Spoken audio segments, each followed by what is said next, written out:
Hello friends, আমি চলে এসেছি আমি কার্তিক আর নতুন ইউটিউব চ্যানেল টু সাইড কিচেনে। আজকে আবার একটা নতুন রেসিপি নিয়ে। আজকের রেসিপি হচ্ছে মাছের ডিমের টক। সেটা বানাতে কি কি উপকরণ লাগে আসুন দেখাই। তার আগে একটা কথা বলে দিই, আমার চ্যানেলে যেসব ভিডিও ছাড়া আছে আপনাদের যদি ভালো লেগে থাকে লাইক কমেন্ট শেয়ার করবেন ও বেশি বেশি করে শেয়ার করবেন। আপনি যদি আমার চ্যানেলে নতুন হয়ে থাকেন প্লিজ সাবস্ক্রাইব করে দেবেন, নিচে বেল নোটিফিকেশানটা অন করে দেবেন যাতে আমার ভিডিও আপনাদের কাছে আগে পৌঁছে যায়। তাই চলুন মাছের ডিমের টক বানাতে কি কি উপকরণ লাগে আসুন দেখাই।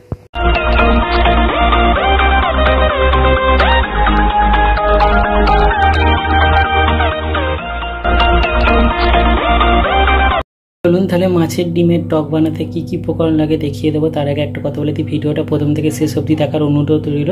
তাহলে চলুন রেসিপিটা শুরু করি। এখানে কিছুটা আমি মাছের ডিম নিয়ে নিয়েছি ভালো করে ধুয়ে।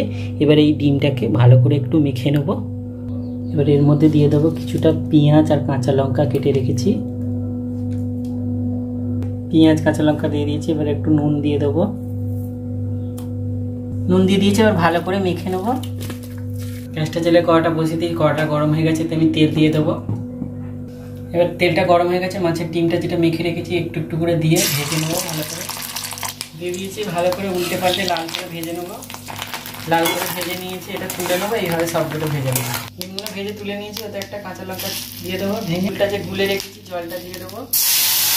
একটু সামান্য হলুদ দেবো, অল্প একটু নুন দেবো, একটু ভালো করে ফুটিয়ে নেবো। আমি আগে চিনি দিয়ে করবো না, তো দুটো বাতাসা দিয়ে দেবো। এবার ভালো করে ফুটিয়ে নেব। ফুটিয়ে নিয়েছি, এবার আমি ডিম দিয়ে করে ভেজে রেখেছি দিয়ে দেবো। দিয়ে ভালো করে ফুটিয়ে জলটা মেরে নেব। দেখুন আমার মাছের ডিমের টক রেসিপিটা হয়ে গেছে, এটা নামিয়ে নেব। দেখুন আমার মাছের ডিমের টক রেসিপিটা রেডি হয়ে গেছে। এই রেসিপিটা যদি আপনাদের ভালো লেগে থাকে লাইক কমেন্ট শেয়ার করবেন ও বেশি বেশি করে শেয়ার করবেন। আর প্লিজ সাবস্ক্রাইব করবেন, আমাদের পাশে থাকবেন। চলুন তাহলে দেখা হচ্ছে নেক্সট ভিডিওতে। এরকম নিত্য নতুন ভিডিও পাওয়ার জন্য আমাদের চ্যানেলটাকে অবশ্যই সাবস্ক্রাইব করবেন, আমাদের পাশে থাকবেন। চলুন তাহলে দেখা হচ্ছে নেক্সট ভিডিওতে।